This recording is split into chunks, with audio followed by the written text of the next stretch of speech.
വിശുദ്ധ ലൂക്കോസിന് സുവിശേഷം 18-ാം അധ്യായത്തിൻ്റെ 31 മുതൽ 34 വരെയും 19-ാം അധ്യായത്തിൻ്റെ 1 മുതൽ 10 വരെയും. പിന്നെ യേശു പന്തിരുവരെ അടുക്കൽ വിളിച്ച്, ഇതാ നാം യെരുശലേമിലേക്ക് കയറിപ്പോകുന്നു. മനുഷ്യപുത്രനെക്കുറിച്ച് പ്രവാചകന്മാർ എഴുതിയിട്ടുള്ളതെല്ലാം നിവൃത്തിയാകും. അവനെ ജാതികളെ ഏൽപ്പിക്കും. അവർ അവനെ പരിഹസിക്കുകയും മുഖത്ത് തുപ്പുകയും ചമ്മട്ടി കൊണ്ട് അടിക്കുകയും അപമാനിക്കുകയും വധിക്കുകയും അവൻ 3-ാം നാൾ ഉയർത്തെഴുന്നേൽക്കുകയും ചെയ്യുമെന്ന് പറഞ്ഞു.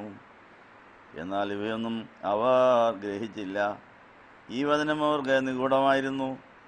തങ്ങളോട് പറഞ്ഞതായി കാര്യങ്ങൾ അവർ മനസ്സിലാക്കിയതുമില്ല. യേശു യെരിഹോയിൽ കൂടി കടന്നു പോകുമ്പോൾ ധനവാനും ചുങ്കക്കാരിൽ പ്രധാനിയുമായ സക്കായി എന്നു പേരുള്ള ഒരുവൻ യേശു ആരാണെന്ന് കാണുവാൻ ആഗ്രഹിച്ചു. ജനക്കൂട്ടം നിമിത്തം അവനെ കഴിഞ്ഞില്ല. എന്തെന്നാൽ സക്കായി ഉയരം കുറഞ്ഞവനായിരുന്നു.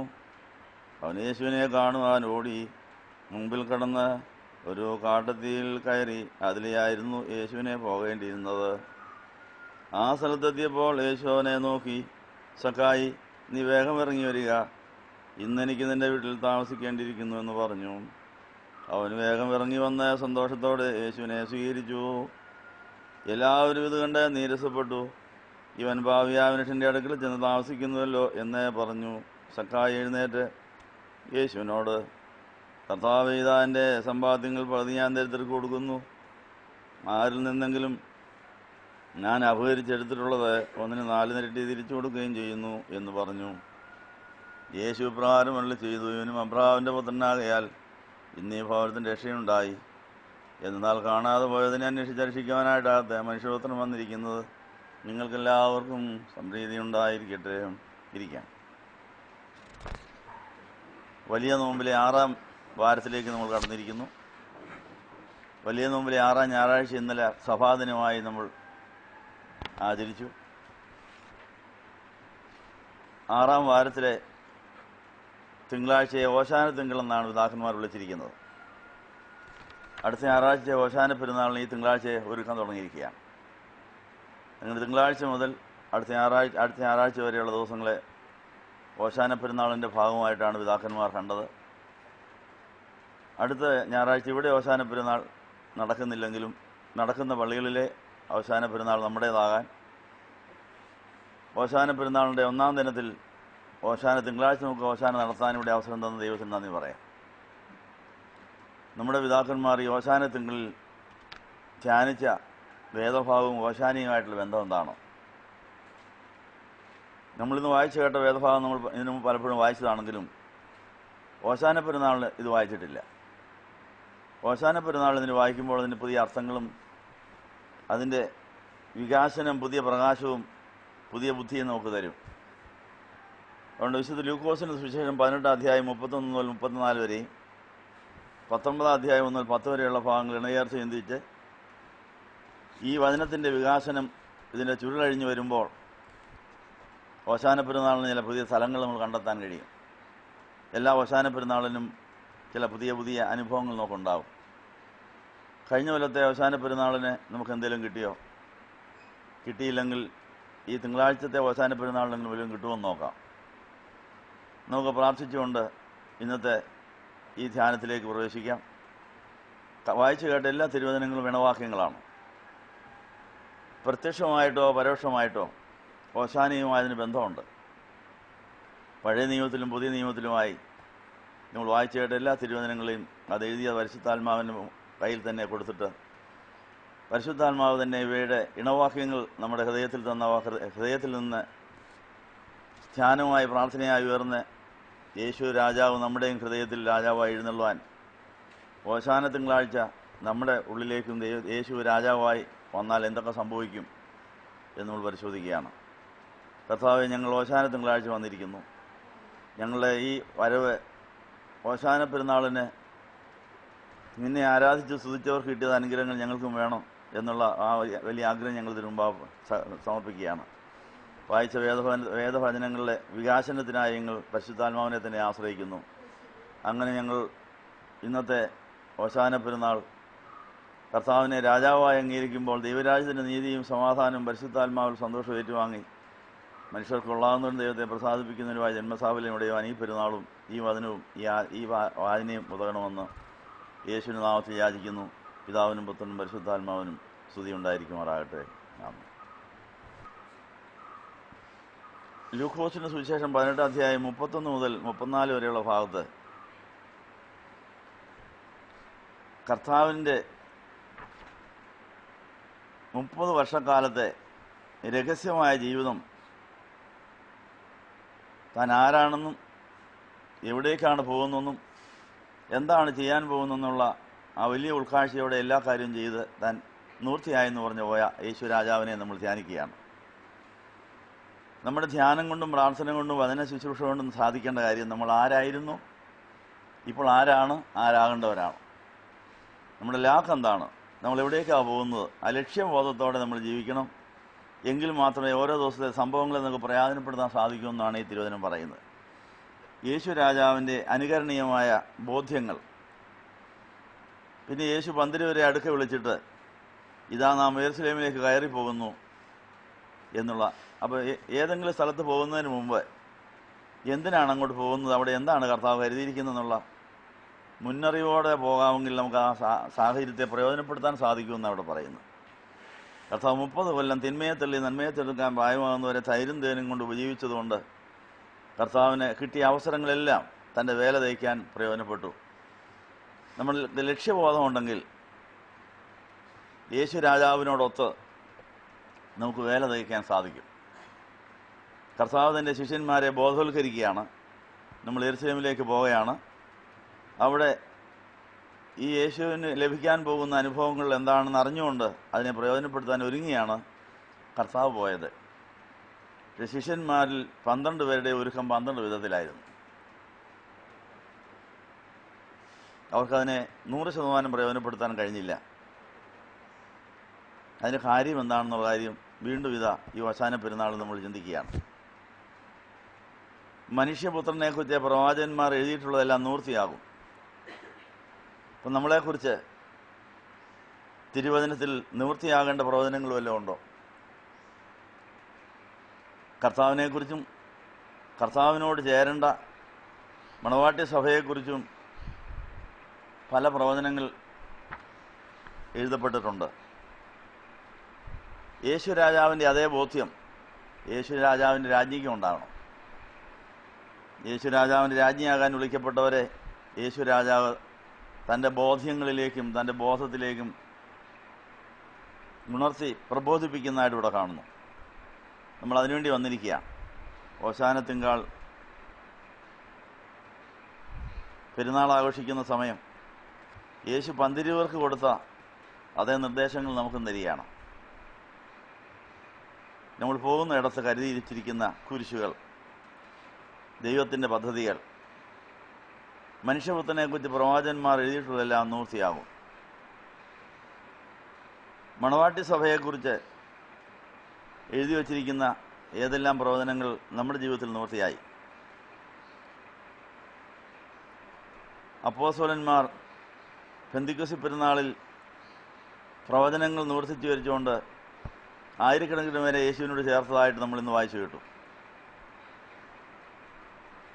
നമ്മൾ യേശുവിനോട് ചേർന്നിട്ട് നമ്മൾ ആരെങ്കിലും യേശുവിനോട് ചേർത്തോ?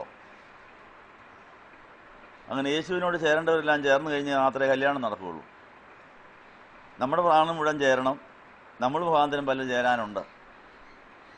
നമ്മുടെ പ്രാണൻ തന്നെ മുഴുവൻ ചേർന്നോ? നമ്മളെ കണ്ട് നമ്മൾ കൂടി ആരെങ്കിലും യേശുവിനോട് ചേർന്നോ? അത് എന്നും നമ്മുടെ ഒരു അന്വേഷണമായിരിക്കണം.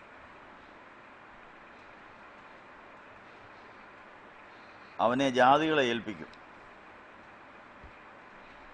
അവൻ്റെ പിതാവിൻ്റെ ഒരു പരിപാടിയാണ് കുരിശിക്കപ്പെടേണ്ട യേശുവിനെ ജാതികളെ ഏൽപ്പിക്കുക എന്നുള്ളൊരു കാര്യം. കുരിശിക്കപ്പെട്ട യേശുവിനെ അനുഗമിക്കാൻ, കുരിശെടുത്ത യേശുവിനെ അനുഗമിക്കുന്ന ക്രിസ്ത്യാനികൾക്കും ജാതികൾ വേണം കുരിശുണ്ടാക്കാൻ. കുരിശുണ്ടാക്കുന്ന ജാതി വല്ലതും നമ്മുടെ അകത്തുണ്ടോ? ആ ജാതിക്ക് സ്വയബോധമില്ല, പരബോധമില്ല, ദൈവബോധമില്ല.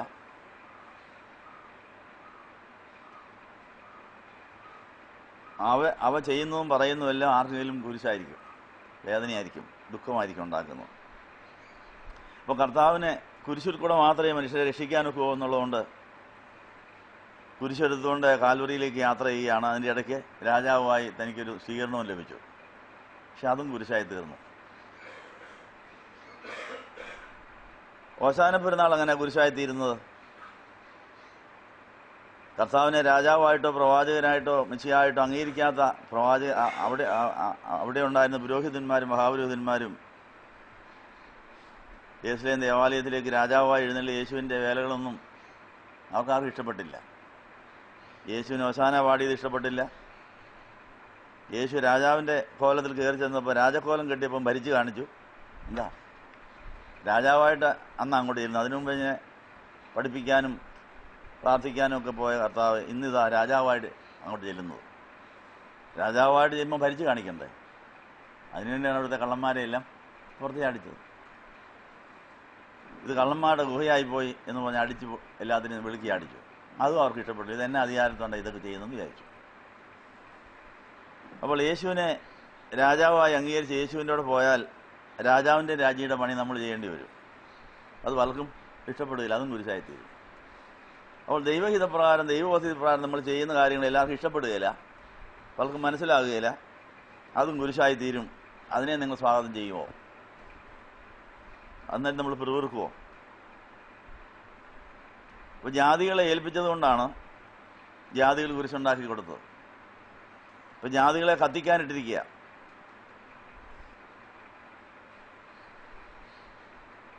ആ കത്തിക്കാനിട്ടിരിക്കുന്ന ജാതികളെ കത്തിക്കാതെ നമ്മുടെ കൂടെ കൊണ്ടു നടക്കുന്നതിൻ്റെ കാര്യം കുരിശുണ്ടാക്കി കിട്ടാൻ വേണ്ടിയാണ്. ബോധമില്ലാത്ത ജാതി നമ്മുടെ വീട്ടിൽ കാണും, പള്ളിയിൽ കാണും, ധ്യാനമന്ദിരത്തിൽ കാണും, എല്ലായിടത്തും കാണും. നമ്മൾ ആ ജാതിയുടെ കൂടെ പലരോർ കുരിശുണ്ടാക്കിയെന്നും ഇരിക്കും. പക്ഷെ ജാതിയെ മാറ്റി നിർത്തി ജാതി തരുന്ന കുരിശെടുത്തുകൊണ്ട് നടക്കാൻ മാത്രമേ ദൈവം ഉദ്ദേശിച്ചിട്ടുള്ളൂ. ജാതിയുടെ കൂടെ കൂടി നമ്മൾ ജാതിയാകാൻ പാടില്ല. അതറിഞ്ഞിരിക്കണം. ജാതികൾക്ക് ഏൽപ്പിച്ചു കൊടുക്കുമെന്ന് അറിഞ്ഞുകൊണ്ടാണ് കർത്താവ് പോയത്. ഈ ബോധം നമുക്കുണ്ടോ? നമ്മളെവിടെ പോയാലും നമ്മുടെ കൂടെ കൂടാനും നമ്മളെ ഭരിക്കുവാനും നമ്മളെ നിയന്ത്രിക്കുവാനും നമ്മളെ ഉപദ്രവിക്കുവാനും ആഗ്രഹിക്കുന്ന ജാതികൾ ഈ ലോകത്തിൽ ധാരാളമുണ്ട്. ആ ജാതികളുടെ പരിപാടികൾ എന്തൊക്കെയാണെന്ന് വിവരിക്കുന്നുണ്ട് കുറേ. ആ ജാതികൾ ഈ മനുഷ്യപുത്രനെ പരിഹസിക്കുമെന്നുള്ള കാര്യം ഈ കർത്താവിന് അറിയാമായിരുന്നു. ഓശാന തിങ്കളാഴ്ച വന്നിരിക്കുന്ന എല്ലാവരെയും സ്വാഗതം ചെയ്യുന്നു. ഇപ്പം വന്നവരെയും മുമ്പേ വന്നവരെയും എല്ലാം സ്വാഗതം ചെയ്യുന്നു. ഇനിയും വരാനുള്ളവരെയും സ്വാഗതം ചെയ്യുന്നു. വരാൻ ആഗ്രഹിച്ചിട്ട് സാധിക്കാതെ പോയ മനസ്സ് മാത്രം ഇവിടെ വന്നിട്ടുള്ളവരുണ്ട്, അവരെയും സ്വാഗതം ചെയ്യുന്നു. അപ്പോൾ ഓശാന തിങ്കളാഴ്ചയാണ് ഇന്ന്. അടുത്ത ഞായറാഴ്ച വരെ നമുക്ക് ഓശാനയാണ്. അപ്പോൾ ഓശാന തിങ്കളാഴ്ച കർത്താവിനെ എങ്ങനെയാണ് ശിഷ്യന്മാർ രാജാവായി സ്വീകരിച്ചത്, അല്ലെ ഇടപെട്ടതെന്നുള്ള കാര്യം പഠിക്കുകയാണ്. യേശു രാജാവ് സ്വർഗത്തിലെ പിതാവ് എടുത്തു കൊടുത്ത് കൂടെ ഇരിക്കാനും കൂടെ നടക്കാനും കൊടുത്ത ശിഷ്യന്മാരെ ബോധവൽക്കരിക്കുകയാണ്. താൻ യെരുശലേമിലേക്ക് പോകുമ്പോൾ തനിക്ക് അവിടെ കിട്ടാൻ പോകുന്ന അനുഭവം ഇന്നതൊക്കെ ആയിരിക്കും. ജീവിത പങ്കാളികളായി നിങ്ങൾക്ക് അതിൻ്റെ പങ്ക് വേണമെന്നാണ് ചോദിച്ചത്. എന്താ, ജീവിത പങ്കാളികളെല്ലാം പങ്കിടാനായിട്ട് വിളിക്കപ്പെട്ടവരാണ്. അച്ചാന് കിട്ടുന്നില്ല, അമ്മച്ചിക്കും വേണം, അല്ലേ, വീട്ടുകാരത്തിക്കും വേണം. ആ ഒരു ഉൾക്കാഴ്ചയുണ്ടോ? സ്വർഗീയ മണവാളനായ യേശു മനുഷ്യപുത്രനായി വന്നത് മനുഷ്യപുത്രിയെ രാജ്ഞിയാക്കാൻ വേണ്ടിയാണ്. നമ്മുടെ ദേഹിയുടെ മണ്ഡലം മനുഷ്യപുത്രിയാണ്. കർത്താവിൻ്റെ ദേഹിയുടെ മണ്ഡലം മനുഷ്യപുത്രനുമാണ്. മനുഷ്യപുത്രൻ മനുഷ്യപുത്രിമാരെ എല്ലാം ഒന്ന് ചേർത്ത് രാജ്ഞി ആക്കാൻ പോവുകയാണ്. ആ അനുഭവത്തിൽ ആരെല്ലാം വേണം, ആ പദ്ധതി വിജയിക്കണമെങ്കിൽ ആരെല്ലാം വേണമെന്ന് പിതാവിനറിയാം. അതുകൊണ്ട് പിതാവ് അതിന് വേണ്ടവരെല്ലാം ക്രമീകരിച്ചിട്ടുണ്ടായിരുന്നു. അങ്ങനെ ജാതികളെ ഏൽപ്പിക്കുന്ന ഒരു പരിപാടിയുണ്ട്. ജാതികളെ ഏൽപ്പിക്കാൻ നമുക്കും ആവശ്യത്തിന് ജാതികൾ കിടപ്പുണ്ട്. പക്ഷെ നമ്മളതിനെ പ്രയോജനപ്പെടുത്തിയിട്ടുണ്ടോ എന്നുള്ളതാണ് വിഷയം. അപ്പോൾ ആ ജാതികൾ അവനെ പരിഹസിക്കുമെന്ന് പറഞ്ഞു. നമ്മളെ പലരും പരിഹസിച്ചിട്ടുണ്ട്. നേരിട്ട് പരിഹസിക്കും, പരോക്ഷമായിട്ട് പരിഹസിക്കും, മറ്റുള്ളവരെ കൊണ്ട് പരിഹസിപ്പിക്കും. ഇതൊക്കെ സംഭവിക്കുമ്പോൾ ഇത് വചനത്തിൻ്റെ നിവൃത്തിയാണെന്ന് പറഞ്ഞ് നമ്മൾ യേശു രാജാവിൽ സന്തോഷിച്ചിട്ടുണ്ടോ? യേശു രാജാവിനെ അനേകർ പരിഹസിച്ചപ്പോൾ അപ്പച്ചന് നന്ദി പറഞ്ഞു. അപ്പച്ചോ, കിട്ടി, നീ കരുതിയതല്ലേ, ഇത് മനുഷ്യരുടെ രക്ഷയ്ക്ക് ഈ പരിഹാസം ഏൽക്കുന്ന കുരിശും ആവശ്യമാണ്, എനിക്ക് കിട്ടിയെന്ന് പറഞ്ഞ് നന്ദി പറഞ്ഞിട്ടുണ്ട്. നമുക്ക് പരിഹാസം കിട്ടിയപ്പോൾ നമ്മൾ പിറുപിറുക്കുകയോ തിരിച്ച് പരിഹസിക്കുകയാണോ ചെയ്തത്? അതോ കർത്താവ് എനിക്ക് എഴുതിയ ഇന്നത്തെ കുരിശാണെന്ന് വിചാരിച്ച് നന്ദി പറഞ്ഞോ? ഇല്ലെങ്കിൽ കുരിശിതത്വം നന്ദി പറഞ്ഞു ഇവിടെ. ഓശാന പെരുന്നാളല്ലേ? ഓശാന ഹല്ലേലൂയ. കർത്താവ് ഞങ്ങൾക്ക് ആവശ്യത്തിന്. അപ്പോൾ നമ്മളെ പരിഹസിച്ച് അവിടെ ഉള്ളൊരു ജാതി ഒളിച്ചിരിപ്പുണ്ട്. അമ്മായിയമ്മയെ പരിഹസിച്ചെങ്കിൽ അമ്മായിയമ്മയല്ലേ അപ്പോൾ കാണുന്നത്? ജാതിയെ കാണണം. പരിഹസിക്കുന്ന ജാതിയെ കാണണം. നാത്തുവിനാണെങ്കിലോ പരിഹസിക്കുന്നത്, ഭർത്താവാണെങ്കിലോ ഭാര്യയാണെങ്കിലോ ആ കർത്താവ് ജാതി ഇവിടെയുണ്ട്.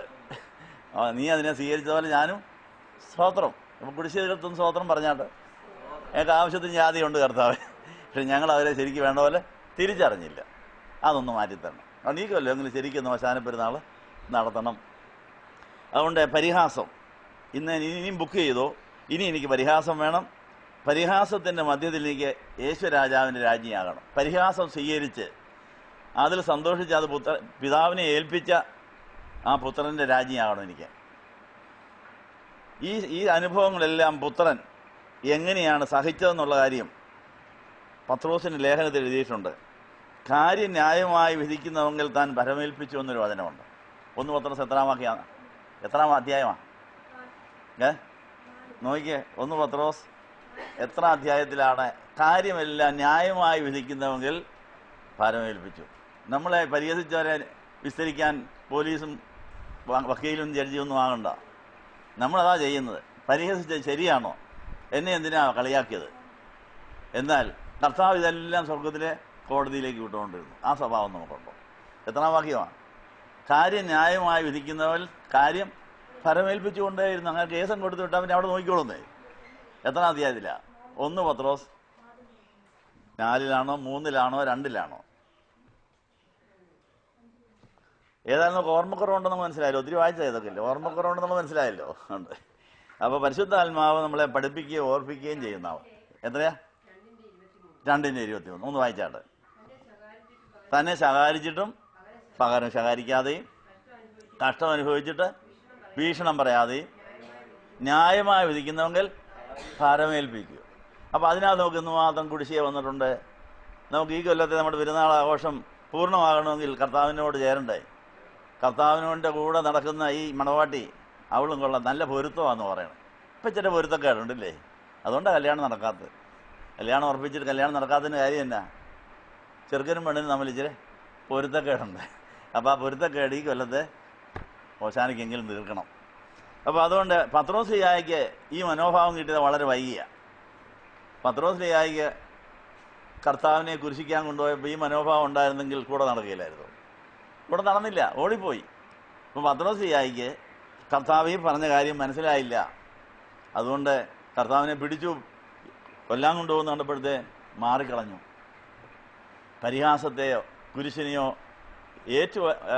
അതിനെ പ്രയോജനപ്പെടുത്താൻ കഴിയാതെ പത്രോസ് തള്ളിപ്പറഞ്ഞ് ഞാൻ അവനെ അറിയുന്നില്ല എന്ന് പറഞ്ഞ് ഓടിക്കളഞ്ഞു.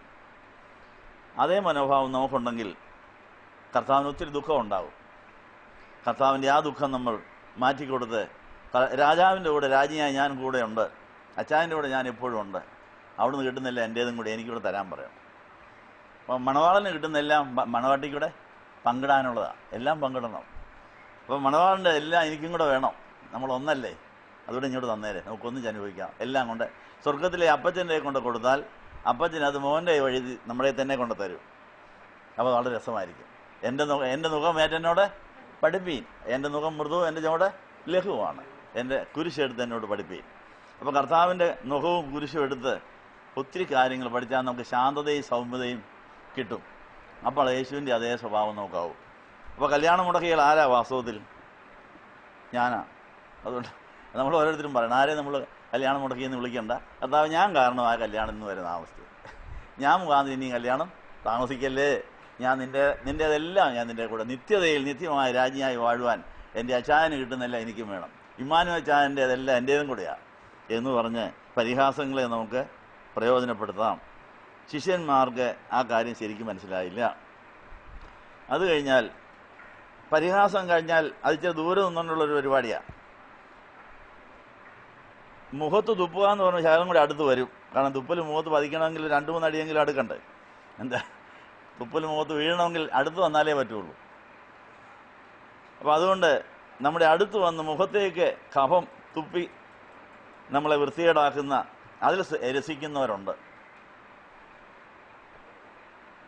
അത് കർത്താവ് എനിക്ക് തന്ന കുരിശാണ്, എൻ്റെ കർത്താവിന് കിട്ടിയതാണ് എനിക്ക് കിട്ടിയതാണെന്ന് പറഞ്ഞ് ആരെങ്കിലും തുപ്പലിനെ സ്വീകരിച്ചിട്ടുണ്ടോ? എന്താ, എനിക്കിതുവരെ മുഖത്താരും തുപ്പിയിട്ടില്ല, ഇച്ചിരി ദൂരെ തുപ്പിയിട്ടുണ്ട്. ഏതാ ധ്യാനമന്ദിരത്തിൻ്റെ പഠിക്കാൻ വന്ന ഒരുത്തൻ കാർക്കിച്ച് തുപ്പിച്ച് പോയിട്ടുണ്ട്. അപ്പോൾ ധ്യാനമന്ദിരത്തിലെ വഴിയും എൻ്റെ മുറിയായിട്ട് എത്ര ഒരു 100 മീറ്ററെങ്കിലും ദൂരം കാണും, അത്രയാ കിട്ടിയുള്ളൂ കേട്ടോ. അങ്ങനെ ഒരു 100 മീറ്റർ അകലെ അത് അവിടെ വഴിക്ക് വീണു പോയി. അതിന് മുഖത്ത് കിട്ടിയില്ല ഇതുവരെ, കാത്തിരിക്കുക മുഖത്ത് കിട്ടാൻ വേണ്ടി. അപ്പോൾ കർത്താവിന് മുഖത്ത് തുപ്പൽ കിട്ടി, എനിക്കും കിട്ടണമെന്ന് പറഞ്ഞ് ബുക്ക് ചെയ്തിരിക്കുക, എന്തെങ്കിലും കിട്ടുമെന്ന് വിചാരിച്ച് നോക്കിയിരിക്കുക. അതായത് ഇത്രയും വരെ ആയിട്ടുണ്ട്, ഒരു 100 അടി അല്ലെ 100 മീറ്റർ അകലം വരെയെങ്കിലും തുപ്പൽ വന്നിട്ടുണ്ട്. ബാക്കി വരാനായിട്ട് കാത്ത് ഇരിക്കുകയാണ്. അപ്പോൾ അങ്ങനെ പരിഹാസം, തുപ്പൽ, ചമ്മട്ടി കൊണ്ടുള്ള അടി. ഈ ചമ്മട്ടി കൊണ്ടുള്ള അടിയെന്ന് പറഞ്ഞാൽ ഈ ചമ്മട്ടിയുടെ അറ്റത്തെ ചൂണ്ട കൂടെ വെച്ച് കെട്ടിയിട്ടായിരുന്നു യേശുവിന് അടി കിട്ടുക. ആയിരക്കണക്കിന് അടി കിട്ടിയെന്നാണ് പറയുന്നത്. ഓരോ അടിയും കഴിയുമ്പോൾ എവിടെയെങ്കിലും പോയി കോർക്കും. കോർത്ത് കഴിഞ്ഞാൽ വലിച്ചൊരൂരുണ്ട്, അവിടെ എല്ലാം ഉഴവുചാല് പോലെ കീറുമെന്നാണ് പറയുന്നത്. ആയിരക്കണക്കിന് പ്രാവശ്യം അടികൊണ്ട് അതെല്ലാം ഉഴവുചാല് പോലെ കീറി അതിലൂടെ എല്ലാം രക്തം ഒഴുകിക്കൊണ്ടായിരുന്നെന്നാണ് പറയുന്നത്. അന്നേരമെല്ലാം ഇതാരെ അറിയിച്ച്, അപ്പച്ചോ കിട്ടി കേട്ടോ, എൻ്റെ പ്രിയതമയ്ക്ക് വേണ്ടിയാണ് ഞാനിത് കൊള്ളുന്നത്, അവൾക്ക് വേണ്ടിയാണിത്, നീ എനിക്ക് തന്നതല്ലേ അവളെ, ഞാൻ അവൾക്ക് വേണ്ടിയാണിത് ഏൽക്കുന്നത്, ഇത് പോരട്ടെ പോരട്ടെ എന്ന് പറഞ്ഞാൽ എല്ലാം സ്വീകരിച്ചു, ഒന്നും എതിര് പറഞ്ഞില്ല. അപ്പം നമുക്ക് വേണ്ടി കർത്താവ് പരിഹാസവും തുപ്പലും ചമ്മട്ടിയോടുള്ള അടിയും അപമാനവും ന്യായവിധികളും ഇല്ലാത്ത കേസ്, കള്ളക്കേസ് ഉണ്ടാക്കി പിന്നെ കള്ളന വഞ്ചകന എന്നൊക്കെ പറഞ്ഞ് കർത്താവിനെ നഗ്നനായ കുരിശിൽ കയറ്റി. അത് നന്ദി പറയുമോ? അപ്പോൾ യേശു രാജാവ് ഇതെല്ലാം സ്വീകരിച്ചുകൊണ്ടാണ്, ഇത് സ്വീകരിക്കാനും ഇത് കിട്ടാൻ വേണ്ടിയും കൂടിയാണ് അവസാന പെരുന്നാൾ നടത്തിയത്.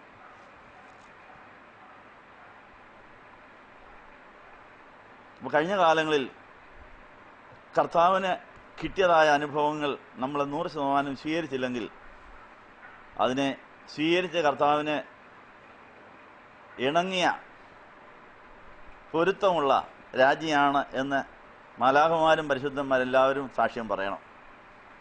മാലാഖമാർ കല്യാണത്തിന് വന്നിട്ട് കൊള്ളാം, രാജാവേയും നല്ല രാജ്ഞിയാണ്, രണ്ടുപേർക്കും നല്ല പൊരുത്തം, നന്നായിരിക്കും, നിങ്ങൾ ഭരിച്ചോളാൻ പറയണം. അപ്പം അതിനുവേണ്ടി ഓശാന തിങ്കളാഴ്ച പിതാക്കന്മാർ ധ്യാനിച്ച ഇത്രയും കാര്യങ്ങൾ: പരിഹാസം, തുപ്പൽ, ചമ്മട്ടി, അടി, അപമാനം, വിധിക്കൽ. എനിക്കൊരു വിധി കിട്ടിയിട്ടുണ്ട്, ഒരു ഔദ്യോഗിക വിധിയാണ്, അതൊരു കൽപ്പനയാണ്. ആ കൽപ്പന എഴുതിയിരിക്കുന്നത് തന്നെക്കുറിച്ച് ഇങ്ങനെ ശിക്ഷാർഹമായ പല കാര്യങ്ങൾ ചെയ്യുന്നയാളാണെന്നുള്ള റിപ്പോർട്ട് കിട്ടിയിട്ടുണ്ട്. ശിക്ഷിക്കേണ്ട കാലം കഴിഞ്ഞു, പിന്നെ മാനുഷിക പരിഗണന കൊണ്ട് ഇപ്പോൾ പിടിക്കില്ല, അതുകൊണ്ട് സൂക്ഷിച്ചു നിന്നു എന്ന് പറഞ്ഞൊരു വിധി വന്ന് കിടക്കുക. അതിനെ സ്വാഗതം ചെയ്യുന്നു. അങ്ങനെ നമ്മളെ കൊള്ളരുതാത്തവരാണെന്ന് വിധി കൽപ്പിക്കാൻ അധികാരമുള്ളവരെ കൊണ്ട് വിധിപ്പിക്കുന്ന ഒരു ലോകത്തിൽ നമ്മൾ ജീവിക്കുന്നു. അതിന് നന്ദി പറയാം, അതും കുരിശിൻ്റെ ഭാഗമാണ്. അപ്പം അങ്ങനെ കർത്താവിനെ ഇവനെ കുരിശിക്കണമെന്ന് ബിലാത്തോസിനെ കൊണ്ട് വിധിപ്പിച്ച് ആ വിധിക്ക് അവനെ കൂട്ടിക്കൊണ്ടു പോയപ്പോൾ കർത്താവ് സന്തോഷത്തോടെ സ്വീകരിച്ച പോലെ നമ്മുടെ മേൽ ആരെല്ലാം എന്തെല്ലാം വിധി കൽപ്പിച്ചാലും സ്വാഗതം ചെയ്ത് എൻ്റെ കർത്താവിന് കിട്ടിയതിൻ്റെ ബാക്കി കിട്ടിയെന്ന് പറഞ്ഞാൽ സ്വർഗത്തിലെ അപ്പച്ചന് റിപ്പോർട്ട് കൊടുത്തേക്കണം. അപ്പച്ചാ കിട്ടിയിട്ടുണ്ട് കേട്ടോ, ഇന്നത്തെ കിട്ടിയെന്ന് പറയും. അപ്പം നാളുതോറും കിട്ടുന്ന കുരിശുകളെ നമ്മൾ തിരിച്ചറിഞ്ഞ് റിപ്പോർട്ട് കൊടുത്തിട്ടില്ലെങ്കിൽ അതിന് ക്ഷമ ചോദിക്കണം. അപ്പച്ചാ ക്ഷമിക്കണം, പലതും ഞങ്ങൾ തരാൻ പറയാൻ മറന്നുപോയി, ഇപ്പോൾ ഒന്ന് പറഞ്ഞുകൂടെ? കിട്ടിയ കുരിശിനെല്ലാം നന്ദി, കിട്ടിയ പരിഹാസത്തിനും തുപ്പലിനും കിട്ടിയതിനും എല്ലാത്തിനും നന്ദി, ഇതെല്ലാം എനിക്ക് എൻ്റെ കർത്താവിൻ്റെ കൂടെ നിത്യജീവിത പങ്കാളിയാകാൻ ആവശ്യമാണ് എന്ന് പറഞ്ഞ് നമുക്കതിനെ സ്വാഗതം ചെയ്യാം. പക്ഷെ കർത്താവിനുണ്ടായ ഏറ്റവും വലിയ സങ്കടം തൻ്റെ ജീവിത പങ്കാളിയായി കൂടെ ഇരിക്കേണ്ടവർക്ക് ഇത് മനസ്സിലായില്ലെന്നുള്ളതാണ്. അതാണ് ഏറ്റവും വലിയ ദുഃഖം. നമുക്ക് ഏറ്റവും ദുഃഖം വരുന്ന കാര്യം നമ്മളെ മറ്റുള്ളവർ മനസ്സിലാക്കുന്നില്ല എന്നുള്ള ഇതിലായിരുന്നു. എന്നാൽ ഇവയൊന്നും അവർ ഗ്രഹിച്ചില്ല. അപ്പോൾ ഒന്നും ഗ്രഹിക്കാൻ കഴിയില്ലാത്ത 12 എണ്ണത്തിനെയാണ് ഇങ്ങോട്ട് കൊടുത്തത്. ഒരെണ്ണത്തിന് മാത്രം ശകലം ബോധം വീണു. അതാരാ? യോഹന്നാൻ. 11നും ഇത് മനസ്സിലായില്ല. അപ്പോൾ നീ പെറുവിറുക്കേണ്ട കാര്യമുണ്ടോ? അപ്പച്ചൻ അനേക നാൾ നോക്കിയിരുന്ന് രാത്രി മുഴുവൻ പ്രാർത്ഥിച്ചിട്ട് എടുത്തു കൊടുത്താൽ 12 എണ്ണത്തിൽ. അവരത് ഗ്രഹിച്ചില്ല എന്ന് പറയുമ്പോൾ അത് ആരെ അറിയിച്ചു? അപ്പം അതിനെ അറിയിച്ചു, നീ തന്നല്ലേ ഇവരെ. ഇങ്ങനെ കാര്യം പറഞ്ഞാൽ മനസ്സിലാകാത്തതിന് എനിക്ക് തന്നതിന് നന്ദി. കാരണം വേറെ ആർക്ക് ഇവരെ വഹിക്കാനൊക്കില്ല, ഞാൻ വഹിച്ചോളാം. അതൊരു കുരിശാ. അപ്പം അങ്ങനെ ഇതിനെ കണ്ടിട്ടുണ്ടോ? അവർക്കൊരു ജീവിതം വേണ്ടേ? ഞാനതിനെ വഹിച്ചോളാം കൊണ്ട് അന്നേരം. അങ്ങനെ സ്വർഗത്തിലെ പിതാവ് പറഞ്ഞാൽ മനസ്സിലാകുകയില്ലാത്ത 12 എണ്ണത്തിനെ കൊടുത്തു. ഒരെണ്ണം മാത്രം കിഴിച്ച് ചോദിച്ച് കുറേ ശാലം പഠിച്ചു. ആ ആൾ മാത്രം കുരിശിൻ്റെ കൂടെ നിന്നു. ബാക്കി 11 പോയി. അതും ആരെ അറിയിച്ചു? കാര്യം ന്യായമായി വിധിക്കുന്നെങ്കിൽ പരമേൽപ്പിച്ചു. നമ്മുടെ പരിഭവം മാറിയിട്ടുണ്ടോ? എന്തിനാ അയാളെ എനിക്ക് തന്നത്? എന്താ ഇവളെ എനിക്ക് തന്നത്?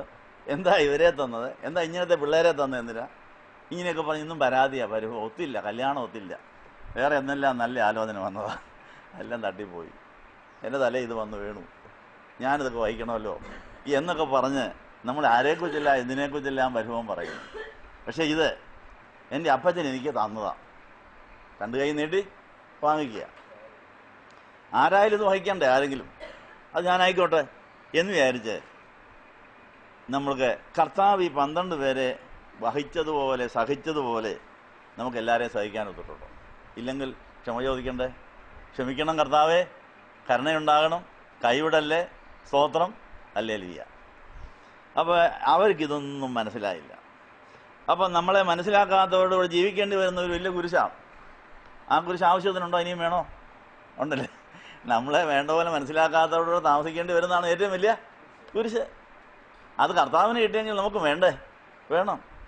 എൻ്റെ സ്വർഗീയ മണവാളനായ യേശു രാജാവിന് ഇത് കിട്ടിയെങ്കിൽ രാജ്ഞിയാകേണ്ട എനിക്കും വേണം. തന്നേര് പോരട്ടെ.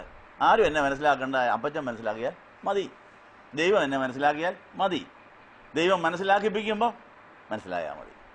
അപ്പോൾ എല്ലാവർക്കും മനസ്സിലാകുകയില്ലെന്ന് മനസ്സിലായോ? അത് മനസ്സിലായോ? നമുക്ക് ഇപ്പോഴും മനസ്സിലാകണമെന്ന് പറഞ്ഞിരിക്കുക. എല്ലാവരും മനസ്സിലായേ അടങ്ങുമെന്ന് പറഞ്ഞിരിക്കുക. എല്ലാവരും മനസ്സിലാക്കാനിരിക്കുക. അതിനൊരു കാലമൊക്കെ ഉണ്ട്. നമുക്ക് കിട്ടേണ്ട കുരിശെല്ലാം കിട്ടിക്കഴിഞ്ഞാൽ അവർ മനസ്സിലാക്കാവൂ. എല്ലാവരും അങ്ങ് മനസ്സിലാക്കിയിരുന്നെങ്കിൽ കർത്താവിന് കുരിശ് കിട്ടുമായിരുന്നോ? ആ സംഗതി കുഴഞ്ഞു പോയതിനെ. ദുഃഖവെള്ളിയാഴ്ച മരിച്ചു കിട്ടുകയില്ലായിരുന്നു. ദുഃഖവെള്ളിയാഴ്ച മരിക്കാൻ കർത്താവ് കൂലിക്ക് വല്ലവരെയും വിളിച്ച് കൊല്ലിക്കേണ്ടി വന്നേനെ. അത് വൃത്തികേടല്ലേ? അപ്പോൾ ശരിക്കും തന്നെ കർത്താവിന് കൃത്യസമയത്ത് കുരിശ് കിട്ടി. ദുഃഖവെള്ളിയാഴ്ച 3 മണിക്ക് അന്ത്യശ്വാസം നിവൃത്തിയായിരുന്നു, അന്ത്യശ്വാസം വലിക്കാൻ സാധിച്ചു.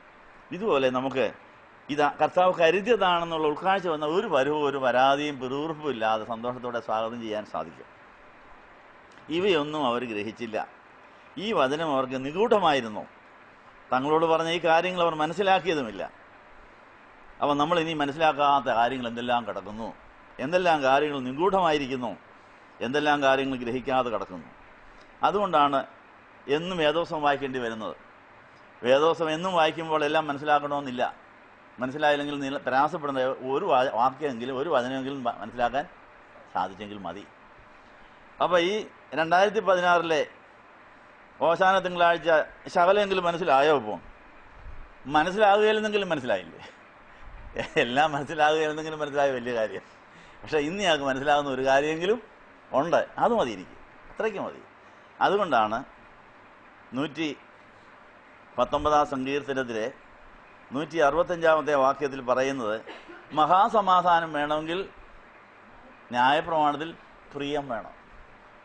അപ്പോൾ കർത്താവിൻ്റെ ന്യായപ്രമാണത്തിലും കർത്താവിൻ്റെ വചനങ്ങളിലും പ്രിയമുണ്ടായി കിട്ടിയാൽ മതി, ഭയങ്കര സമാധാനമായിരിക്കും. നമുക്ക് സമാധാനം ഇല്ലെങ്കിൽ എൻ്റെ കാര്യം എന്നാ? ന്യായപ്രമാണം ഇതുവരെ ഇഷ്ടപ്പെട്ടിട്ടില്ല, അത് ഒത്തില്ലെന്നാ. അത് എന്തിനാ ഇങ്ങനെ ഒരു വചനം എഴുതി വെച്ചിരിക്കുന്നത്? അപ്പോൾ ന്യായപ്രമാണത്തിലെ കർത്താവിൻ്റെ വചനങ്ങളെ ശരിക്കും ഇഷ്ടപ്പെടാനുള്ള ഒരു മനസ്സുണ്ടായാൽ മതി. അങ്ങനെ ധ്യാനം അന്നേരം നടക്കുകയുള്ളൂ. 1-ാം സങ്കീർത്തനക്കാരൻ അത് പറഞ്ഞിട്ടുണ്ട്. എന്തൊക്കെയാ 1-ാം സങ്കീർത്തനക്കാരൻ പറഞ്ഞ്, രാവും പകലും വചനം ധ്യാനിക്കണമെങ്കിൽ അവൻ്റെ ന്യായപ്രമാണത്തിൽ സന്തോഷിക്കാൻ പഠിക്കണം. അത് സന്തോഷിച്ച് അതിൽ ഇഷ്ടപ്പെട്ടെങ്കിൽ മാത്രമേ ഇത് ധ്യാനിക്കാൻ. കയ്പുള്ള സാധനം തുപ്പിക്കളയൽ. ധ്യാനിക്കാന്ന് പറഞ്ഞാൽ അയവിറക്കുക, ചവച്ച് അരച്ച് അതിൻ്റെ സത്ത് വലിച്ചെടുക്കുന്നതാണ് ധ്യാനം എന്ന് പറയുന്നത്. അപ്പോൾ ന്യായപ്രമാണം ഇപ്പോൾ കയ്പ് കഷായം പോലെയാണ്. നമുക്ക് ഇഷ്ടമില്ലാത്ത ഒരു സാധനം വായി വന്നാൽ അവിടെ തുപ്പി അങ്ങ് കളയുക, ചവയ്ക്കാനൊക്കുന്നില്ല. പക്ഷേ അത് കയ്പുള്ളതാണെങ്കിലും അതിൻ്റെ കയ്പ് ആസ്വദിച്ചുകൊണ്ട് തന്നെ അതിനെ ഉൾക്കൊള്ളുകയാണെങ്കിൽ അത് കഴിഞ്ഞാൽ പിന്നെ മധുരമുണ്ട്. ആദ്യം കഴിക്കും, പിന്നെ അതെ. അപ്പോൾ അതുകൊണ്ട് നമ്മുടെ ആ ഒരു പ്രത്യാശയോടെ ഇപ്പം എനിക്കിത് കയ്പാണെങ്കിലും അവസാനം ഇത് മധുരമായി തീരും എന്നുള്ള പ്രതീക്ഷയിൽ നമുക്ക് ന്യായപ്രമാണത്തിൽ പ്രിയം തരണമേ എന്ന് പ്രാർത്ഥിക്കണം. അപ്പോൾ ദുഷ്ടൻ്റെ ആലോചന പ്രകാരം നടക്കാതെ, പാപിയുടെ വഴിയിൽ നിൽക്കാതെ, പരിഹാസ ഇരിപ്പിടത്തിൽ ഇരിക്കാതെ നമ്മുടെ ഹൃദയത്തെ സൂക്ഷിച്ചു വെക്കാമെങ്കിൽ യഹോവയുടെ ന്യായപ്രമാണത്തിൽ സന്തോഷിക്കാൻ സാധിക്കും. അതിനെ ഇണകേർത്ത് ചിന്തിച്ച് ധ്യാനിക്കാൻ സാധിക്കും. അത് ഇന്ന വചനത്തിൻ്റെ നിവൃത്തിയാണല്ലോ, അത് വരേണ്ടതാണല്ലോ, വന്നത് നന്നായി എന്ന് പറഞ്ഞ് എല്ലാത്തിലും നന്ദി പറയുവാൻ, എല്ലാത്തിലും കർത്താവിനെ സ്തുതിക്കുവാൻ, എല്ലാത്തിലും സന്തോഷിക്കുവാൻ, സമാധാനം ആസ്വദിക്കുവാൻ സാധിക്കുമ്പോൾ നമുക്ക് മഹാസമാധാനം നദി പോലെ ആസ്വദിക്കാൻ സാധിക്കും. നമ്മുടെ ഹൃദയത്തിൽ വചനങ്ങൾ ഇണചേർന്ന ഹൃദയം സമുദ്രം പോലെ വിശാലമായിക്കൊണ്ടിരുന്നാൽ നദി പോലെ സമാധാനം കിട്ടുമെന്ന് യെശയ്യാ 48:18 എഴുതിയിരിക്കുന്നു. അങ്ങനെ ആ നദി പോലെ സമാധാനം വന്നു കഴിഞ്ഞാൽ നമ്മുടെ ഹൃദയം സമുദ്രം പോലെയായ സൗന്ദര്യ തീരത്ത് എന്നും അലയടിച്ചുകൊണ്ടിരിക്കും. അത് നീതിയുടെ അനുഭവങ്ങൾ ഒന്നിനു പുറകെ ഒന്നായി അലയടിച്ചുകൊണ്ടേയിരിക്കും. പക്ഷെങ്കിൽ അതിനു മുമ്പ് നമുക്കുണ്ടാകേണ്ട ഒരു വ്യവസ്ഥ ഈ യെശയ്യാ 48:18 അയ്യോ എന്ന് പറഞ്ഞുകൊണ്ടാണ് പ്രവാചകൻ അവതരിപ്പിക്കുന്നത്. കാരണം നമ്മുടെ ഉള്ളിൽ നമുക്ക് അതിനകത്ത് ഈ നദി പോലെയുള്ള സമാധാനവും ഇല്ല, നീതിയുടെ അനുഭവം പോലെ വരുന്നുമില്ല. നമ്മളിങ്ങനെ കിടന്ന് വിഷമിക്കുക. അതിൻ്റെ കാര്യം എന്നാന്ന് പറഞ്ഞാൽ വലിയ സഹതാപത്തോടുകൂടിയാണ് യെശയ്യാവ് ആ കാര്യം അവതരിപ്പിക്കുന്നത്. എങ്ങനെയാണ് അയ്യോ എന്ന് പറഞ്ഞിട്ട് പിന്നെ പറയുന്ന കാര്യം എന്നാ? നിങ്ങൾ എൻ്റെ വചനം കേട്ടനുസരിച്ചെങ്കിൽ കൊള്ളായിരുന്നു. കേട്ടനുസരിക്കാത്ത എന്നാ? ഇഷ്ടമില്ലാത്തതുകൊണ്ട്. വചനം അനുസരിക്കാത്ത ഇഷ്ടമില്ലാത്തതുകൊണ്ടാണ്. ആദി മാതാവായിരിക്കുന്ന ഹൗവയ്ക്ക് നടുക്ക് നിൽക്കുന്ന വൃക്ഷത്തിന് പോലും തിന്നരുതെന്ന് പറഞ്ഞ് ഇഷ്ടപ്പെട്ടോ? ഇഷ്ടപ്പെട്ടില്ല. അതുകൊണ്ട് അതനുസരിച്ചുമില്ല. അത് ഇഷ്ടപ്പെടാത്ത കാര്യം തള്ളിക്കളഞ്ഞു. അത് ധ്യാനിച്ചിട്ടില്ല, അതിനെക്കുറിച്ച് അന്വേഷിച്ചിട്ടുമില്ല. അതിൽ പരുവവും പരാതിയും കൊതിക്കുറുവായി നടന്നതുകൊണ്ടാണ് ആ ഹൗവയ്ക്ക് കിട്ടിയതായ ഏദൻ തോട്ടം നഷ്ടപ്പെട്ടത്. കിട്ടിയ വലിയ സമ്പത്തുകൾ നഷ്ടപ്പെട്ടു, പാതാളം വരെ ഇറങ്ങിപ്പോകേണ്ടി വന്നു. അപ്പം നമ്മുടെ കഴിഞ്ഞകാല ജീവിതത്തിൽ ദൈവത്തിൻ്റെ വചനങ്ങൾ നമ്മൾ 100% ഗ്രഹിച്ചിട്ടില്ല, ഇഷ്ടപ്പെട്ടിട്ടില്ല, ധ്യാനിച്ചിട്ടില്ല, അത് ഹൃദയത്തെ വിശാലമാക്കിയിട്ടുമില്ലാത്തതുകൊണ്ടാണ് ഇന്ന് നമ്മൾ കുരഞ്ഞിരിക്കുന്നത്. അതിന് വേറെ ആരെയും പഴിച്ചിട്ട് കാര്യമില്ല. കർത്താവ് ഇന്നെങ്കിലും നീ രാജാവായ എൻ്റെ വീട്ടിൽ എൻ്റെ ഹൃദയത്തോട്ടൊന്ന് വാ, എന്നിട്ട് അരുതാത്തെല്ലാം തല്ലിപ്പൊളിച്ചും കള. കർത്താവ് യെരൂശലേം ദേവാലയത്തിൽ ചെന്നപ്പോൾ ചെയ്ത പണി തന്നെ കള്ളന്മാരുടെ ഗുഹയിലെ ഇടിച്ച് പൊളിച്ച് തകർത്ത് എല്ലാത്തിനും ഓടിച്ചു വിട്ടു, ഇറങ്ങിപ്പോകാൻ പറഞ്ഞത്. അങ്ങനെ കർത്താവ് രാജാവായിട്ടൊന്ന് വരാൻ പറയാമോ? ഓശാന തിങ്കളാഴ്ച അങ്ങനെ ആയിക്കോട്ടെ. ഓശാന തിങ്കളാഴ്ച എൻ്റെ വീട്ടിലേക്ക്, എൻ്റെ ഹൃദയത്തിലേക്ക് വന്നിട്ട് കള്ളന്മാരുടെ ഗുഹയെല്ലാം തല്ലി പൊട്ടിക്കാൻ പറയാം. നമ്മളെ ഉള്ളിൽ കള്ളനുണ്ടെന്നറിയാവോ? ഹോശയ 6 അധ്യായത്തിലുണ്ട്. ഉള്ളിൽ കള്ളൻ കടന്നിരിക്കുന്നു. എത്രാം വാക്യമാണ്? ഹോശയാട് പുസ്തകം എത്രാം വാക്യം? വാക്യം ഹോശയാട് പുസ്തകം 6 അധ്യായം 1-ാം വാക്യത്തിൽ ഹോശയ പറയുന്നത് എന്നതാ? യഹോവയുടെ അടുക്കിലേക്ക് ചെല്ലുക,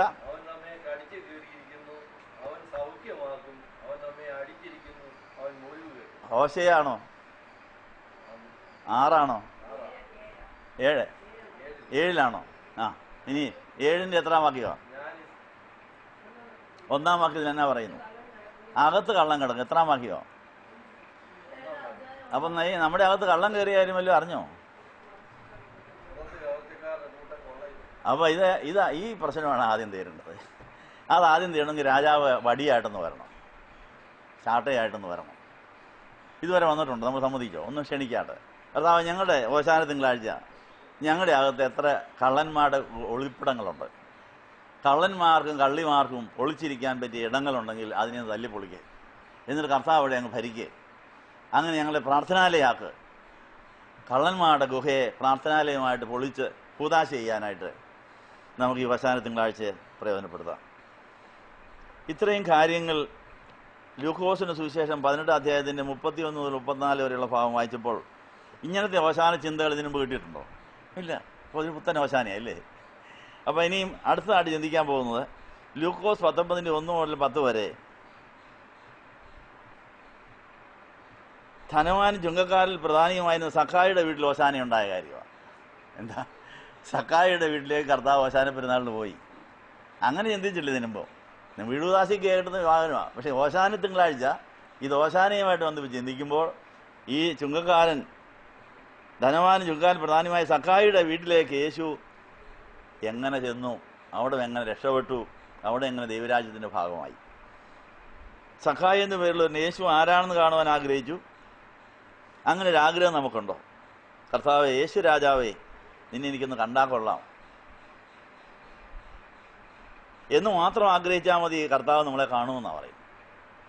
അങ്ങനെയൊന്ന് പറഞ്ഞാട്ട് കർത്താവേ ഒന്ന് കണ്ടാൽ കൊള്ളാം, ഒന്ന് കാണിക്കണേ. കാണാൻ സാധിക്കാത്ത പരിമിതികൾ പലതും ഉണ്ട്. കാണാത്തത് ആരാ? അശുദ്ധി. ഹൃദയശുദ്ധിയുള്ളവർ ഭാഗ്യവാന്മാർ, അവരെ ദൈവത്തെ കാണും. ശുദ്ധീകരണം കൂടാതെ ആരും ദൈവത്തെ കാണുകയില്ല. അതെവിടെയാ? എബ്രായർത്തിലെയാ? ശുദ്ധീകരണം കൂടാതെ കാണുകയില്ലെന്നുള്ള എവിടെയാ? എബ്രായറിലുണ്ട്. കർത്താവിന് ഗിരിപ്രഭാഷണത്തിലുണ്ട്, ഹൃദയശുദ്ധിയുള്ളവർ ഭാഗ്യവാന്മാർ ദൈവത്തെ കാണും. ഏതൊക്കെയാ വാക്യം? ഒന്ന് വായിച്ചാട്ട്, അതൊന്ന് കണ്ടാട്ടെ. ഈ കേട്ട കാര്യം ഒന്ന് കണ്ടാട്ടെ. ഇന്നടത്ത് കിടപ്പുന്ന ഫോട്ടോ എടുത്താട്ടെ. അതിൻ്റെ വേദപുസ്തകത്തിൽ ഇന്നടത്ത് കിടക്കുന്നു പറഞ്ഞൊരു ഒരു ഫോട്ടോ കോപ്പി എടുത്താട്ടെ അതിൻ്റെ. എന്താ 12:14 അന്ന് എങ്ങനെയാ പറയുന്നത്?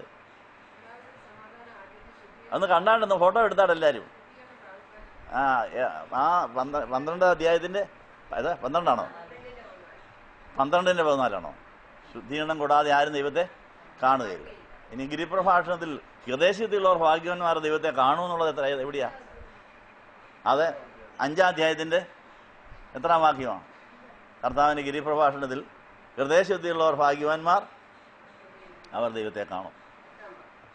അതൊന്ന് നോക്കിയാട്ടെ എവിടെയാ കിടക്കുന്നതെന്ന്. ഹൃദയശുദ്ധിയുള്ളവർ ഭാഗ്യവാന്മാർ. അപ്പം നമ്മൾ ദൈവത്തെ ഇതുവരെ കണ്ടില്ലെന്ന് എൻ്റെ അർത്ഥം എന്നാ? ഹൃദയശുദ്ധമല്ലെന്നാ.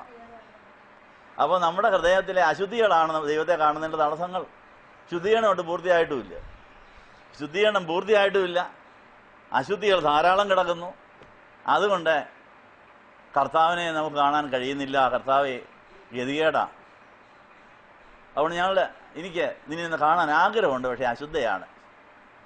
കരുണയുണ്ടാകണമെന്ന് പറഞ്ഞാൽ കർത്താവിന് കയറി വന്ന് ശുദ്ധീകരിക്കുമെന്നാണ് പറയുന്നത്.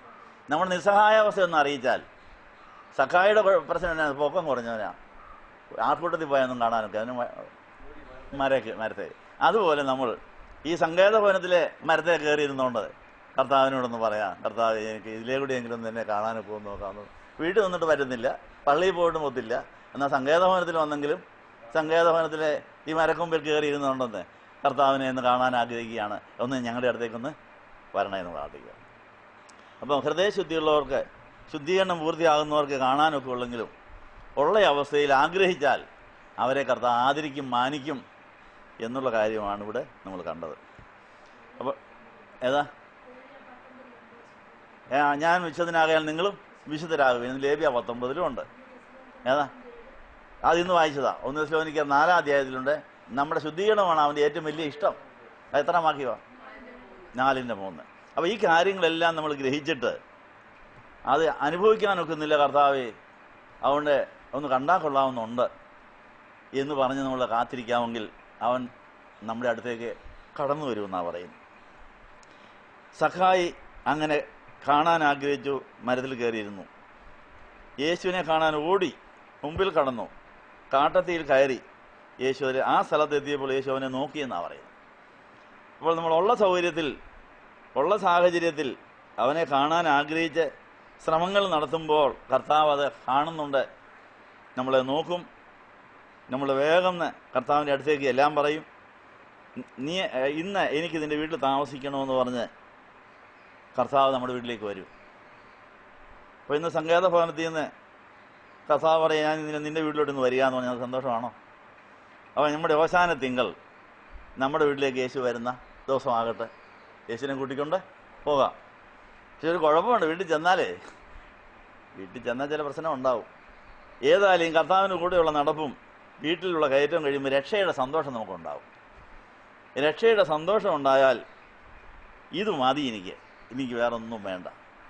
എൻ്റെ രക്ഷ കളഞ്ഞ അന്യായമായ സമ്പാദ്യങ്ങൾ, മനുഷ്യരെ പിഴിഞ്ഞെടുത്തതായ ചുങ്കപ്പണം, ഇതൊന്നും എനിക്കിനിയും വേണ്ട. ഞാൻ ഫൈൻ അടിച്ചേക്കാം, ഞാൻ പിഴയടച്ചേക്കാം, എനിക്ക് കിട്ടിയ കർത്താവിനെ മതി. അങ്ങനെ നിന്നെയല്ല ഞാനൊന്നും ആഗ്രഹിക്കുന്നില്ല എന്ന് പറയുമ്പോൾ കിട്ടുന്നൊരു ശുദ്ധിയുണ്ട്. അതെവിടെയാണെന്നറിയാവോ? 73-ാം സങ്കീർത്തനത്തിൽ നിന്നെയല്ലാതെ ഞാനൊന്നും ആഗ്രഹിക്കുന്നില്ല. അപ്പോഴാണ് ഹൃദയം ശുദ്ധമായെന്നുള്ളതിൻ്റെ ലക്ഷണമാണ്. അപ്പോൾ യേശുവിനെ കൂടാതെ ഉള്ളാതെ എല്ലാ ആഗ്രഹങ്ങളും അശുദ്ധി വരുത്തുന്നു. അതിനകത്തെല്ലാം അശുദ്ധാത്മാക്കൾക്ക് ഇടയുണ്ട്. യേശുവിൽ മാത്രമേ അശുദ്ധാത്മാവിന് ഇടയില്ലാത്ത ഒരു മനുഷ്യൻ ഉള്ളൂ. ആ ദൈവപുത്രൻ മനുഷ്യപുത്രനായി പിശാചിന് അവകാശമില്ലാതെ ജനിച്ചു, വളർന്നു, അവനെ തോൽപ്പിച്ചു. അതുകൊണ്ട് ഹൃദയം ശുദ്ധമാകണമെങ്കിൽ എന്നാ ചെയ്യണം? പിശാചിന് അവകാശമില്ലാത്ത, പിശാചിനെ തോൽപ്പിച്ച യേശു തന്നെ നമ്മുടെ ഹൃദയത്തിൽ രാജാവായി വാഴണം. 71 സംഗീതത്തിന് എത്രാം വാക്യത്തിൽ ആസാഫിന്റെ ഹൃദയം ശുദ്ധമായത്? എത്രയാ? 73 എത്രാം വാക്യത്തിൽ നിന്നെയല്ലാതെ ഞാനൊന്നും ആഗ്രഹിക്കും. നോക്കിയാട്ടെ, ആ സങ്കീർത്തനത്തിൽ എവിടെയാ അത് കിടക്കുന്നത് നോക്കിയാട്ടെ. എന്നിട്ട് അതിന്റെ ഫോട്ടോ ഒന്ന് എടുത്തേ. ആ ഹൃദയത്തിൽ അത് ആ ഫോട്ടോ അങ്ങോട്ട് തെളിഞ്ഞു വരട്ടെ. ആ 71 സങ്കീർത്തനം എവിടെയാണ്? അത് എവിടെയാണ് തുടങ്ങുന്നത്? ഏത് കോളത്തിലാണ് തുടങ്ങുന്നത്? അത് എവിടെയാണ് ഈ നിന്നെ അല്ലാതെ ഞാൻ ഒന്നും ആഗ്രഹിക്കുന്നില്ല? എത്രാമതിരെ? ഒന്ന് വായിച്ചാട്ടെ.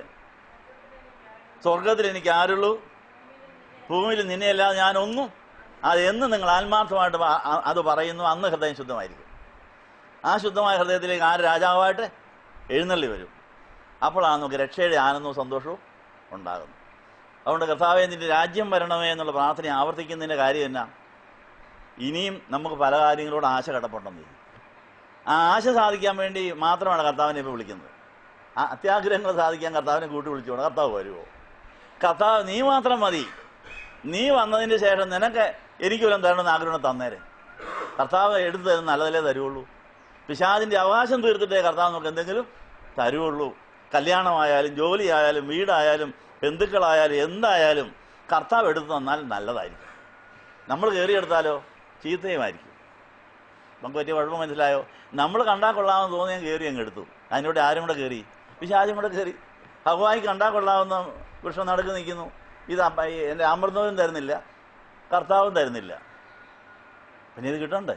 പിശാചിൻ്റെ കൂട്ട് പിടിച്ച് പാമ്പിൻ്റെ കൂട്ട് പിടിച്ച് കയറി അങ്ങ് എടുത്തു കഴിഞ്ഞപ്പോൾ അവരെ മനസ്സിലായ സംഗതി കുഴഞ്ഞെന്നുള്ളത്. ഇങ്ങനെ നമ്മൾ അറിഞ്ഞോ അറിയാതെ നമ്മൾ നമ്മുടെ പൂർവികരും വിലക്കിയത് പലതും മോഹിച്ചെടുത്തിട്ടുണ്ട്.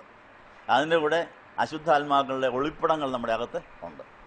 അങ്ങനെ കള്ളന്മാരുടെ ഗുഹ ആയി മാറിയത്. അങ്ങനെ എത്ര കള്ളനും കള്ളിയും കാണുമെന്നറിയാവും.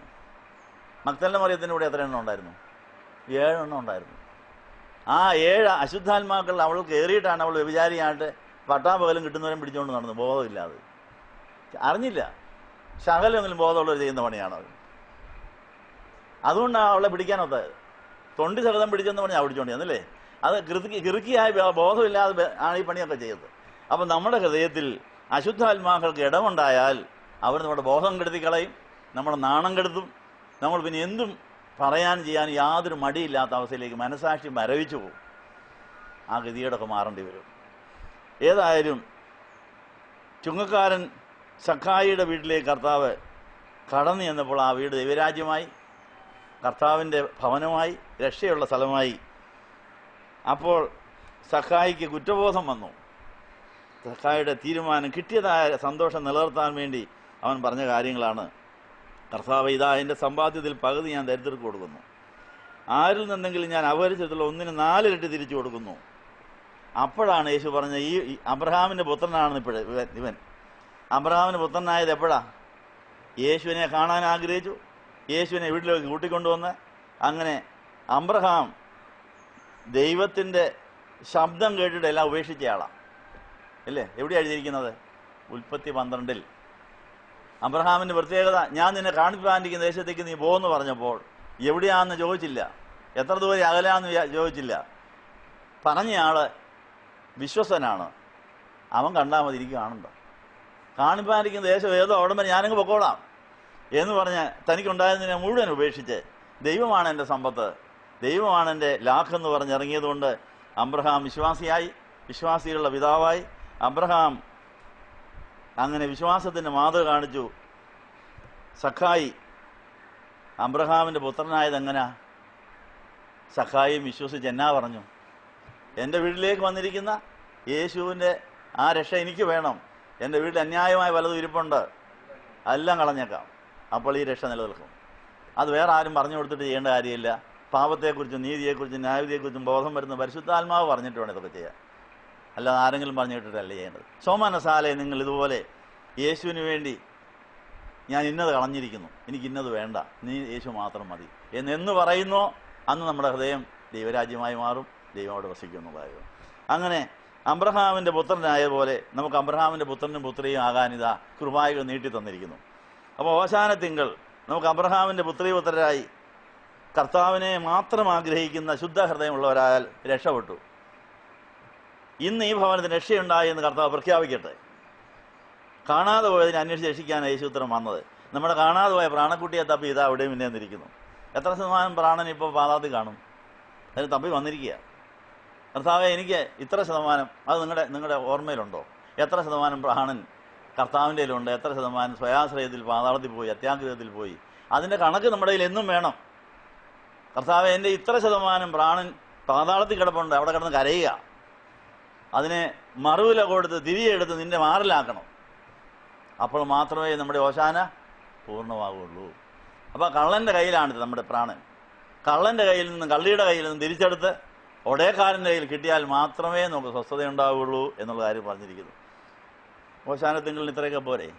നമുക്ക് പ്രാർത്ഥിക്കാം. ദൈവസന്നിധിയിൽ നമുക്ക് നമ്മളെ തേടി വന്ന യേശുവിന് നന്ദി പറഞ്ഞുകൊണ്ട് പ്രാർത്ഥിക്കാൻ പോവുകയാണ്. സ്നേഹവാനായ ദൈവമേ, വാഴ്ത്തപ്പെട്ട കർത്താവേ, ഞങ്ങൾക്ക് ഇങ്ങനെ ഒരു ഓശാനത്തിങ്കൾ ആഘോഷിപ്പാൻ തന്ന ഭാഗ്യത്തിന് നന്ദി പറയുന്നു. ഇനി ഓശാന വ്യാഴാഴ്ച ഇവിടെയുള്ളൂ. ഓശാന ബുധനാഴ്ച എക്യൂമെനിക്കൽ യോഗം നടത്താൻ അങ്ങനെ ഒരു ദിവസം കൂടെ ഉണ്ട്.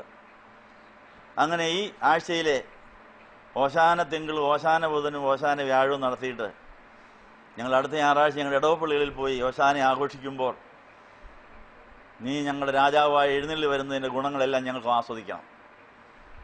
കർത്താവെ, ഞങ്ങളുടെ ജീവിതത്തിൽ ഒത്തിരി കള്ളന്മാരും കള്ളികളും കയറിയിട്ടുണ്ട്. കള്ളന്മാരുടെ ഗുഹയാക്കിയിട്ടുണ്ട്. ഞങ്ങൾ വെറുതെ പ്രാർത്ഥിച്ച് കപടഭക്തി കാണിച്ചതല്ലാതെ ആത്മാർത്ഥമായി ഞങ്ങൾ നിന്നെ മാത്രമേ ആഗ്രഹിക്കുന്നു എന്നുള്ളത് ഇതുവരെ പറഞ്ഞിട്ടില്ല. ഞങ്ങളുടെ ആഗ്രഹങ്ങൾ സാധിക്കാൻ വേണ്ടി ഞങ്ങൾ ഇങ്ങനെ വന്നും പോയൊക്കെ നിന്നു. ഞങ്ങളുടെ സകല ആഗ്രഹങ്ങളും താഴെ വെച്ചിരിക്കുന്നു. ഞങ്ങൾക്ക് വേണ്ടത് നിന്നെ തന്നെയാണ്. അങ്ങനെ ഞങ്ങളുടെ ഹൃദയം 100% ശുദ്ധീകരിക്കപ്പെട്ടിട്ട് ഞങ്ങൾ യേശുവിന് വേണ്ടി സൃഷ്ടിക്കപ്പെട്ടവരാണെന്നുള്ള ആ വലിയ ഉൾക്കാഴ്ചയിൽ കൊലോസ്യർ 1:15 ഞങ്ങൾ പിതാവായ ദൈവനമ്പുരാൻ ഞങ്ങളെ പുത്രനെ ഞങ്ങൾക്ക് തന്നു കഴിഞ്ഞു. പക്ഷെ ആ പുത്രനെ സ്വീകരിപ്പാൻ സാധിക്കാതെ വണ്ണം കള്ളനായ പിശാച് ഞങ്ങളുടെ ഹൃദയം അപഹരിച്ച് കള്ളൻ്റെ കൂടാക്കി. ഞങ്ങളോട് ക്ഷമിക്കണം. യേശു രാജാവായി എഴുന്നള്ളി വന്ന് സഖായിയുടെ ഭവനത്തിൽ രാജാവായി അവിടെ രക്ഷയുടെ ഭവനമാക്കിയതുപോലെ ഞങ്ങളുടെ വീടിനെയും ഞങ്ങളുടെ പള്ളിയെയും ഞങ്ങളുടെ സമൂഹത്തെയും ഞങ്ങളുടെ സ്ഥാപനങ്ങളെയും ഞങ്ങളുടെ സഭയെയും രക്ഷ കൊടുക്കുന്ന, രക്ഷയെ കാണുന്ന, രക്ഷ അനുഭവിക്കുന്ന ഇടമാക്കി തീർക്കണമെന്ന് യേശുവിൻ്റെ നാമത്തിൽ യാചിക്കുന്നത് പിതാവിനും പുത്രനും പരിശുദ്ധാത്മാവിനും സ്തുതി കരേറ്റുവാനായിട്ട് തന്നെ.